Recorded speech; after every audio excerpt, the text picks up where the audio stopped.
దేవాలయం మొత్తం మనకి కనిపిస్తూ ఉంది.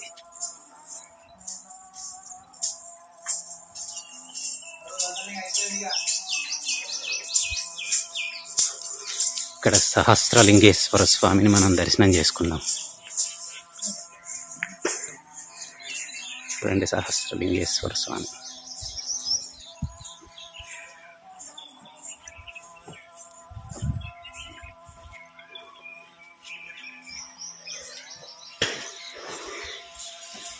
ఈ సహస్రలింగేశ్వర స్వామికి ఇటువైపు అటువైపు అనేక రకాలైనటువంటి శివలింగాలు ప్రతిష్ఠించబడ్డాయి. చూడండి, అన్ని చోట్ల శివలింగాలతో నిర్మితమైనటువంటి దేవాలయం. ఇది కళ్యాణ మండపం, స్వామివారి కళ్యాణ మండపం ఇది. ఈ పక్కనే మనకి సుబ్రహ్మణ్య స్వామి వారు.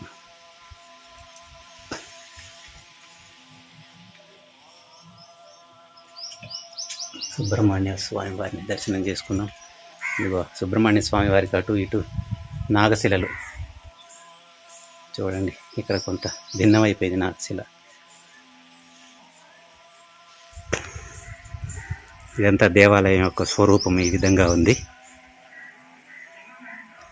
అతి ప్రాచీనమైనటువంటి ధ్వజస్తంభం ఇది. వేల సంవత్సరాల నుంచి ఉన్నటువంటి దేవాలయం ఇది. ఇది మండపం. ఇది ఇక్కడ ఒక శిలాశాసనం ఉంది.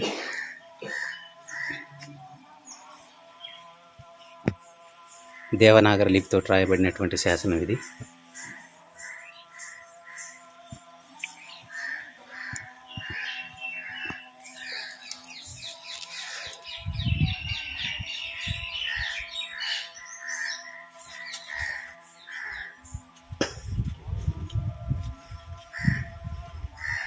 ఇవన్నీ శివలింగాలు. దేవాలయం మొత్తం ఒక ప్రదక్షిణ చేసుకొని వద్దాము.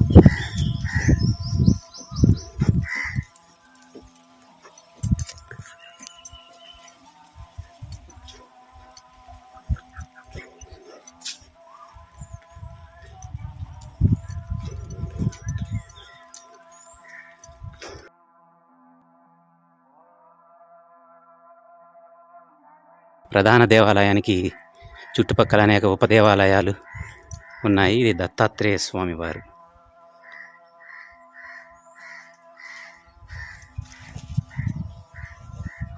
లోపల దత్తాత్రేయ స్వామి వారు ఉన్నారు.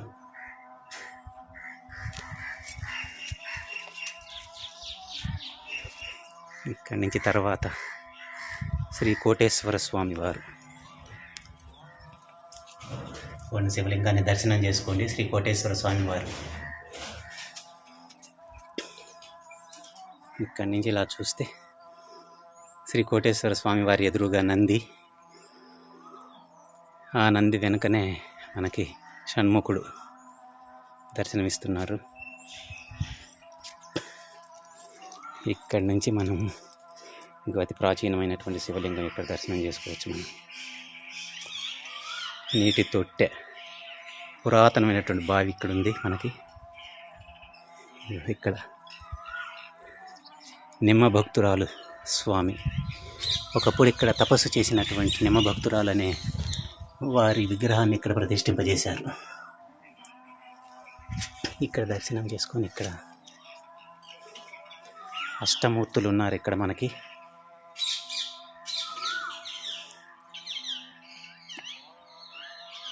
అష్టమాతృకా దేవులు ఇక్కడ ప్రతిష్ఠింపబడి ఉన్నారు. చూడండి, ఒక్కొక్కళ్ళు ఎలా ఉన్నారు, మనల్ని ఆశీర్వదిస్తున్నట్టు ఉన్నారు చూస్తుంటే. సప్తమాతృకలు.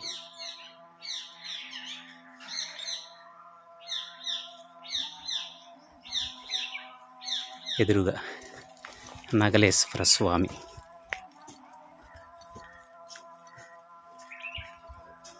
నగలేశ్వర స్వామి వారి లింగ స్వరూపాన్ని దర్శనం చేసుకున్నాము.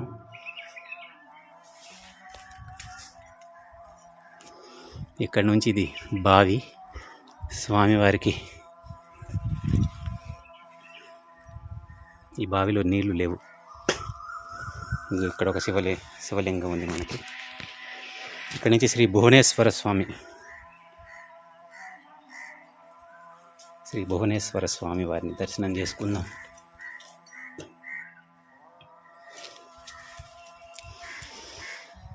ఆ పక్కనే శ్రీ శంభులింగేశ్వర స్వామి దేవాలయం.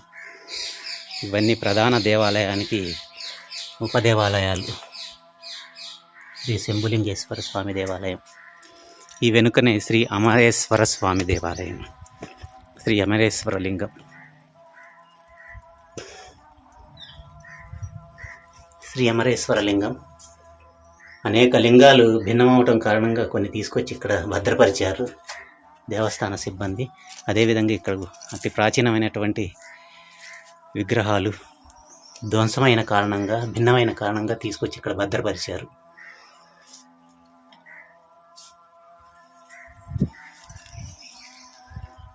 ఇదంతా దేవాలయ వెనుక వైపు ప్రాంతం.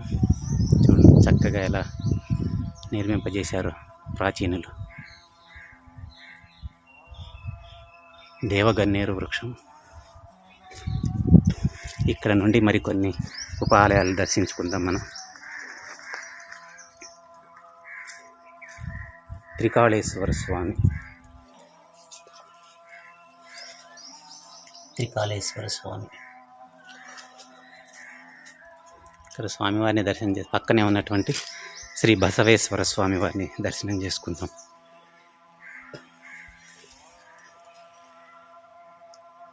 బసవేశ్వర స్వామి ఈ ప్రక్కనే అతి ప్రాచీనమైనటువంటి కట్టడాలు. ఇది ఇక్కడ ఒక శివలింగం. మనం ఎంతో చరిత్ర ఉన్నటువంటి ప్రాంతం ఇది. ప్రాచీన కాలంలో మార్కండేయ స్వామి, మార్కండేశ్వర స్వామి,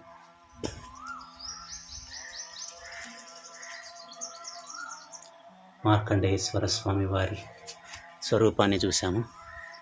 ప్రాచీన కాలంలో ఎంతో ఆదరణను నోచుకొని ఉంది. కాలక్రమంలో కొన్ని శిథిలావస్థకు చేరుకున్నాయి. అటువంటి శిథిలావస్థకు చేరుకున్నటువంటి వాటిని ప్రభుత్వం వారు జాగ్రత్తగా భద్రపరుస్తూ ఉన్నారు. ఇక్కడ ఒక శాసనం ఉంది. అక్షరాలన్నీ భిన్నమైపోయాయి. దేవనాగరి లిపిలో ఉన్నటువంటి అక్షరాలు ఇవి. ఈ శాసనం శిలాశాసనం. ఆ ప్రక్కనే గుర్తులు. ఈ విధంగా ఇది దేవస్థానం యొక్క వెనుక వైపు ప్రాంగణం. ఇదంతా ప్రధాన ఆలయం గోపురం. ఇది ప్రధాన స్వామి శ్రీ అమరేశ్వర స్వామి వారు ప్రధాన దేవాలయం యొక్క గర్భాలయం ఇది.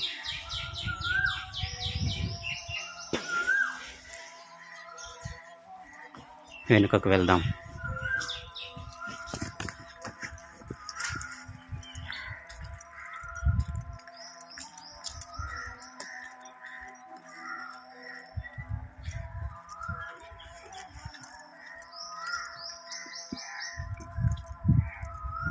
ఎదురుగా శ్రీ నీలకంఠేశ్వర స్వామి వారు కనిపిస్తూ ఉన్నారు.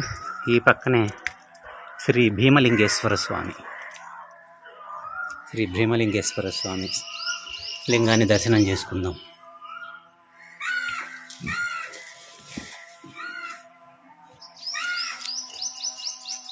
శ్రీ భీమలింగేశ్వర స్వామి.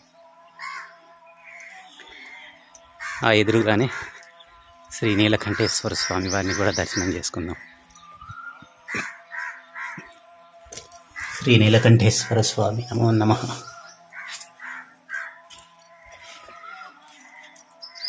ఈ ప్రక్కనే శ్రీ పాతాళ నాగేశ్వర స్వామి. పాతాళ నాగేశ్వర స్వామి అంటే పాతాళంలో ఉన్నట్టే ఉన్నారు. నిజంగానే అడుగున భూమి లోపల ఉంటున్నారు. అమ్మ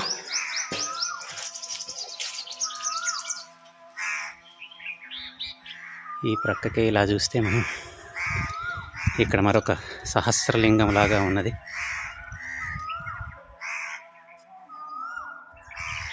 సహస్రలింగం లాగా సహస్రలింగేశ్వర స్వామి. శ్రీ ఉమామహేశ్వర స్వామి. ఎదురుగా శ్రీ ఉమామహేశ్వర స్వామి వారు మనకు దర్శనమిస్తూ ఉన్నారు.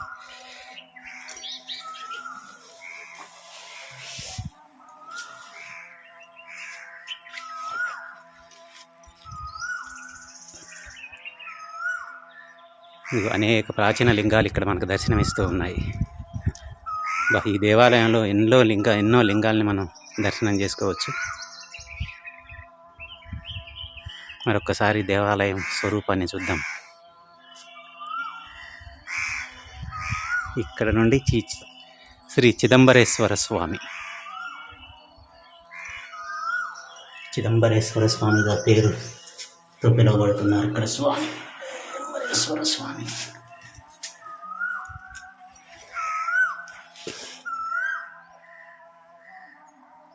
ఇక్కడ చూస్తే ఇది రామాలయం లాగా కనిపిస్తుంది. వైష్ణవ చిహ్నాలు ఉన్నాయి ఇక్కడ. లోపల చూద్దాం. గుడి అయితే క్లోజ్ చేసి ఉంది. ఈ ఎదురుగా చూస్తే ఆంజనేయ స్వామి మనకు దర్శనమిస్తూ ఉన్నారు.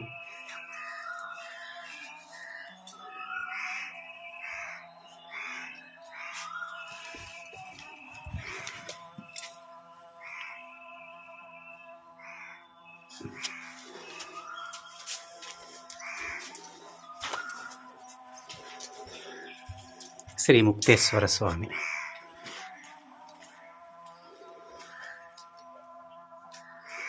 శ్రీ ముక్తేశ్వర స్వామి. మళ్ళీ ఇక్కడికి మొదటికి వచ్చాము. సహస్రలింగేశ్వర స్వామి వారి దగ్గరికి వచ్చాము. ఈ పక్కనే శ్రీ సుబ్రహ్మణ్యేశ్వర స్వామిని దర్శనం చేసుకున్నాము ఆల్రెడీ ఇంతకుముందే. ఇదిగో అనేక రూపాలు స్వామివారి రూపాలు లింగాకృతిలో మనకి ఇక్కడ దర్శనమిస్తూ ఉన్నాయి. వీటిని చూసుకున్నాము. ఇక్కడ నుండి ఇది రామాలయం. ఎదురుగా ఆంజనేయ స్వామి వారు ఉన్నారు కాబట్టి రామాలయం. ఈ రామాలయాన్ని మూసివేయబడి ఉంది. ఈ పక్కనే శ్రీ మృత్యుంజయేశ్వర స్వామి, మృత్యుంజయేశ్వర స్వామిని దర్శనం చేసుకున్నాం.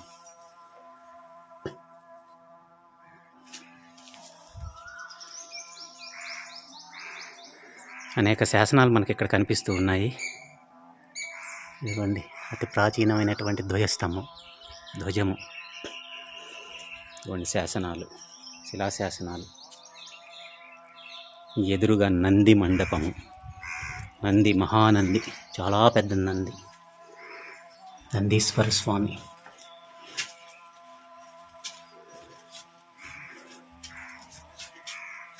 ఈ విధంగా నందీశ్వర స్వామిని చూసుకొని పక్కనే ఉన్నటువంటి నాగేంద్రులు, శివలింగాలని కూడా దర్శనం చేసుకుందాం.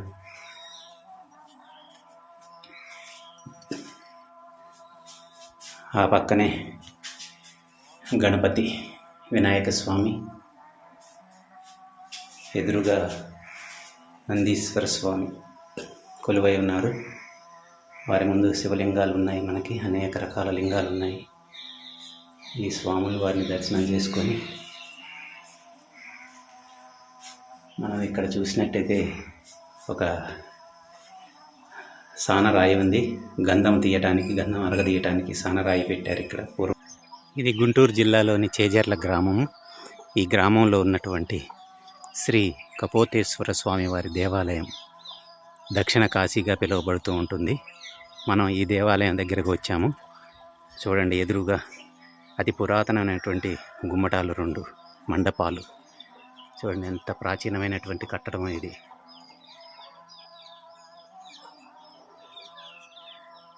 మండపాలు. ఇది ఎదురుగా మనకి రాజగోపురం. ఇలా చూస్తే ఇక్కడి నుంచి ఇటు పెద్ద అడవి రావి చెట్టు. చూడండి గోడ ఎంత బలంగా దృఢంగా ఉందో.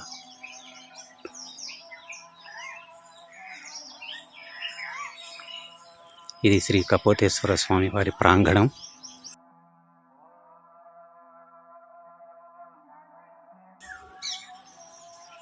లోపలికి వెళ్ళి దర్శిద్దాం.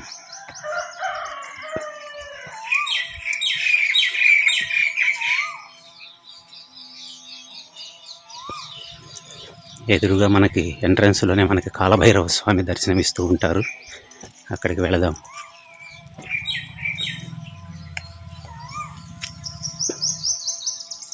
శ్రీ కాలభైరవ స్వామి.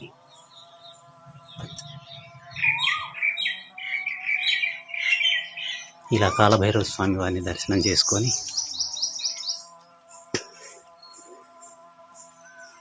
ఈ దేవస్థాన ప్రాంగణం ఇదంతా.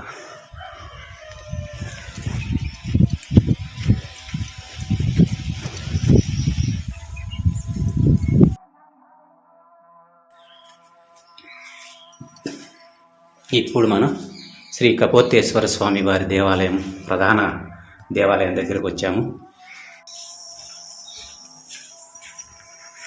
శ్రీ కపోతేశ్వర స్వామి వారి దేవాలయం, మనం లోపలికి వెళుతున్నాము. లోపలంతా ఇలా ఈ విధంగా ఉంది. ఎదురుగా అమ్మవారు.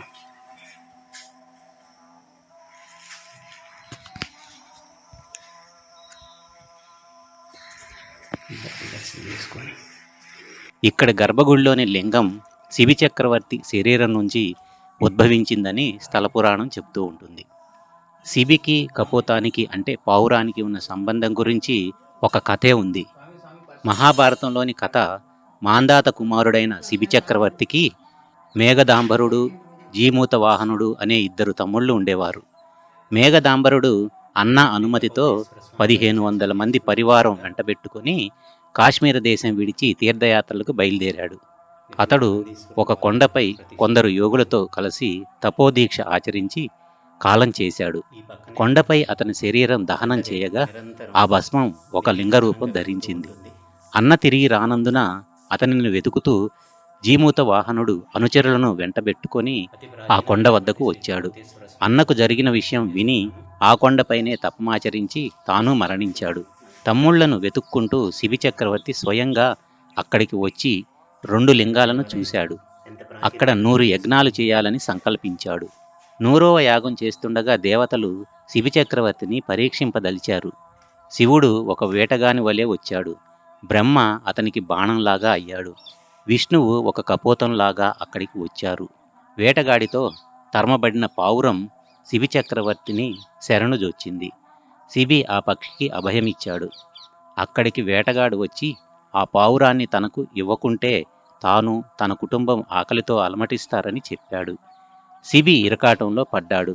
చివరికి పావురం ఎత్తు మాంసం ఇస్తానని ఒప్పించి త్రాసులో పావురాన్ని ఒకవైపు ఉంచి తన శరీరంలోని కొంత మాంసాన్ని 2వ వైపు ఉంచాడు శిబి చక్రవర్తి. అయినా అవి సరితోగలేదు. చివరికి తన తల నరికి ఆ త్రాసులో పెట్టాడు శిబి చక్రవర్తి. శిబి చక్రవర్తి త్యాగశీలతకు మెచ్చి దేవతలు అతనిని పునరుజ్జీవితుణ్ణి చేసే వరం కోరుకోమన్నారు. తనకు తన పరివారానికి కైలాస ప్రాప్తి కోరుకున్నాడు శిబి చక్రవర్తి. పరివార సమేతంగా తామందరి శరీరాలు లింగాలుగా కావాలని కోరాడు. అలా తలలేని శిబి మొండెమే ఇక్కడ కపోతేశ్వర లింగమైందని స్థలపురాణం చెబుతుంది. ఇటు నుంచి ఇలా వీరభద్రస్వామి, శ్రీ భద్రకాళి అమ్మవారు దేవాలయం ఇది.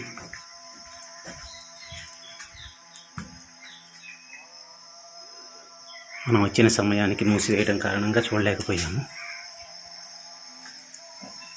ఇది వంటశ్రీ శ్రీ అగస్తేశ్వర స్వామి, శ్రీ రామలింగేశ్వర స్వామి.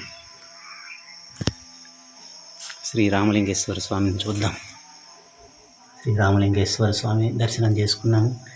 ఈ ప్రక్కనే అఘనేశ్వర స్వామి అని రాయబడి ఉంది. ఇక్కడ అఘనేశ్వర స్వామి.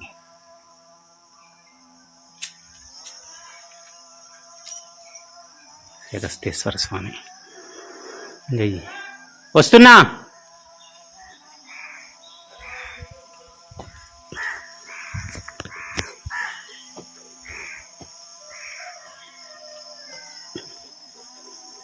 ఈ విధంగా దేవాలయం స్వరూపం మొత్తం మనం దర్శనం చేసుకున్నాము.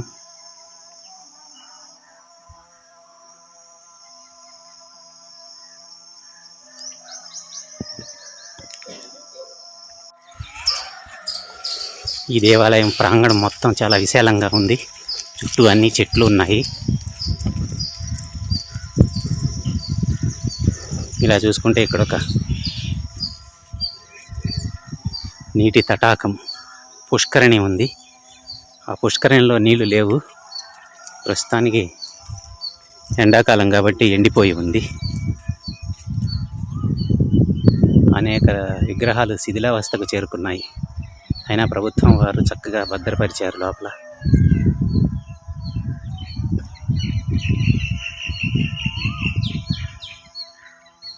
అతి సువిశాలమైనటువంటి ప్రాంగణంలో పూర్వం రాజులు నిర్మించినటువంటి ప్రాకారాలు మనకు కనిపిస్తూ ఉన్నాయి.